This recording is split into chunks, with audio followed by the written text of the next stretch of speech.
कर्ण का अपमान भरी सभा में भीष्म पितामह ने क्यों किया था? दोस्तों, गंगा पुत्र भीष्म ने कहा, वत्स दुर्योधन, मेरी बात ध्यान से सुनो। तुमने धर्म और अर्थ दोनों से नाता तोड़ लिया है। तुम ही कुरुवंश के पतन का कारण हो पुत्र। तुम ही, और अब तुमने अपनी आंखें ना खोली पुत्र, तो तुम्हें अपने महारथियों के शव देखने की नियति बन चुकी है। हे पुत्र दुर्योधन, तनिक सोचो। तुम तो केवल 3 लोगों की ही बात सुनते हो। उनमें से पहला है ये परशुराम द्वारा श्रापित ये शूरपुत्र कर्ण, और दूसरा है यह गांधार नरेश कपटी शकुनी, और तीसरा है तुम्हारा दुराचारी अनुज दुशासन। कर्ण ने कहा, क्या इस भरी सभा में यूँ मेरी निंदा करना आवश्यक था? आदरणीय पितामह, क्षत्रिय धर्म के अलावा मैंने किया क्या है? मैं अपने मित्र दुर्योधन के शत्रु पांडवों का वध करूंगा। और आप ही बताइए, मैं यह शपथ ना लेता तो क्या करता? मैं कूटनीति की मधुर भाषा नहीं जानता पितामह, क्योंकि मैं राजनीतिज्ञ नहीं हूँ, योद्धा हूँ। मैं और केवल धनुष की भाषा जानता हूँ। हे पितामह, एक बात आप ध्यान से सुन लीजिए। मेरी निष्ठा कुरुवंश के प्रति नहीं है, मेरी निष्ठा केवल महाराज और दुर्योधन के प्रति है। दोस्तों, विदुर ने कहा, महाराज अंगराज कर्ण आपको प्रणाम कर हैं। धृतराष्ट्र ने कहा, विजय यात्रा की सफलता पर हमारी ओर से आपको बधाई हो अंगराज कर्ण। मैं महाराज के चरणों में कुछ राज मुकुट और पुष्प भेंट करना चाहता हूँ। अंगराज कर्ण कहा। धृतराष्ट्र ने कहा, आज्ञा है। धृतराष्ट्र कर्ण ने कहा, महाराज आप और युवराज दोनों के संबंधियों के अतिरिक्त आज किसी भारतवासियों के सिर पर राज मुकुट नहीं है। धृतराष्ट्र ने कहा, युवराज दुर्योधन अंगराज कर्ण की मित्रता के ध्वज तले अवश्य सुरक्षित है। भीष्म पितामह ने कहा, नहीं महाराज, मैं अभी यही कहता हूँ। पांडवों के साथ संधि करने में युवराज दुर्योधन और हस्तिनापुर की भलाई है, क्योंकि दिग्विजय के पश्चात कर्ण अर्जुन के चौथाई अंश के बराबर नहीं।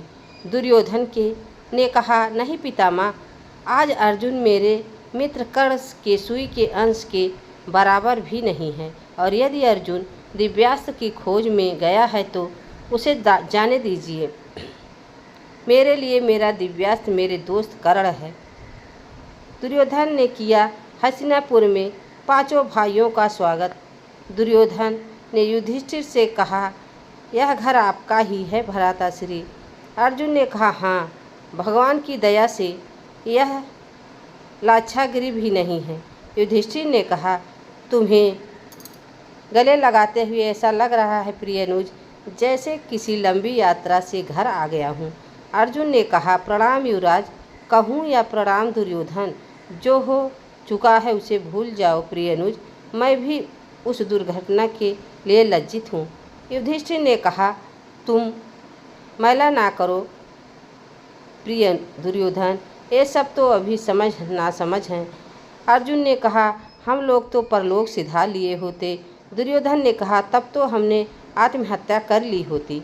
लाक्षागृह के पश्चात इतने दिनों तक आपने तो आत्महत्या की नहीं।